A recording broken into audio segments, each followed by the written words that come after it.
நீரான மையம் என்று கூறுகின்றன. காற்று மாசுபாடு, நீர் மாசுபாடு, ஒலி மாசுபாடு என நமது சுற்றுச்சூழல் பல மாசுபாடுகளால் சீரழிந்து வருகிறது.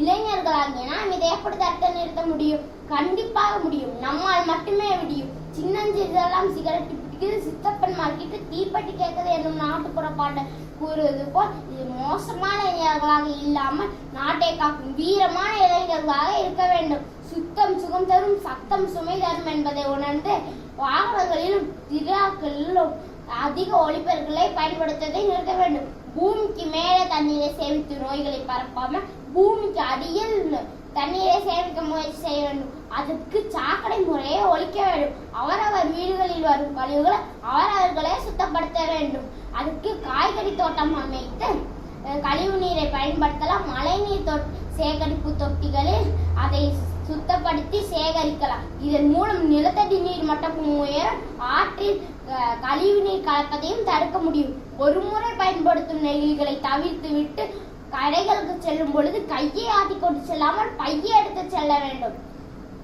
இதைவிட மிக முக்கியமானது பேச்சு போட்டிகளிலும் கட்டுரை போட்டியிலும் கவிதைகள் வசனங்கள் எழுதுவது நிஜ வாழ்க்கையில் அதை பின்பற்றுவதுதான் நாம் இந்த பூமிக்கு செய்யும் மிகப்பெரிய தொண்டு. அலட்சியத்தாலும் சோம்பேறித்தனத்தாலும் நாம் செய்யும் சிறு சிறு தவறுகள் நம்மையும் நம் சந்ததிகளும் எப்படியெல்லாம் பாதிக்கிறது என்பதை உணர வேண்டும். செயலை செய்யும் முறைகள் அறிவால் அறிந்தது போதும் அதனை உலகத்தின் இயற்கையும் அறிந்து செயல்பட வேண்டும் என்கிறார் வள்ளுவர். செயற்கை அறிந்து கிடைத்தும் உலகத்து இயற்கை அறிந்து செயல் என்று. ஒரு மனிதனை சுற்றி எப்படி இயற்கையின் சூழல் இருக்க வேண்டும் தெரியுமா? இதோ பாரதி அழகாக எடுத்துரைக்கிறார். 10-12 தென்னை மரங்கள் பக்கத்திலே வேணும். நல்ல முத்துச்சடர் போலவே நிலவொளி முன்பு வர வேண்டும். அங்கு கத்துங்குயிலோசை சற்றே வந்து காதில் பட வேண்டும். எந்த சித்தம் மகதரவே நன்றாய் இளம் தென்றல் வர வேண்டும் என்று. ஆனால் இன்று பாரதி இருந்திருந்தால் பாப்பா பாடலை எப்படி எழுதியிருப்பார் தெரியுமா?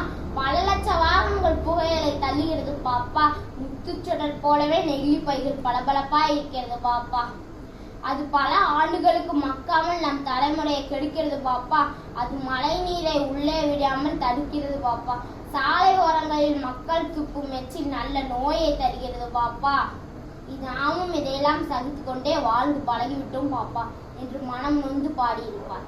நாம் அனைவரும் மெல்லிய நூலிலையால் இழைக்கப்பட்டவர்கள். உன்னை துன்படுத்தினால் அது என்னை துன்படுத்தும் என்பதை அனைவரும் முதலில் உணர வேண்டும். அதற்கேற்றபடி சுற்றுச்சூழலை பாதுகாக்க வேண்டும்.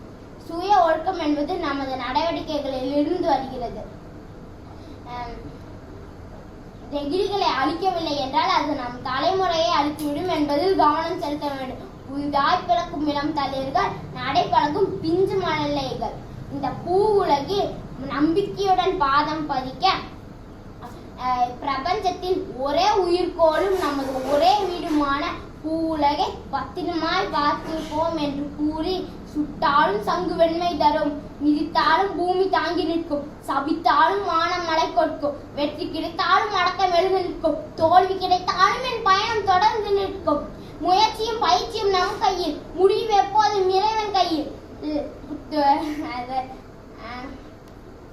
பேச்சின் முடிவில் வணங்குவது என் வழக்கம். பேச வாய்ப்பளித்த அனைவருக்கும் நன்றி, வணக்கம்.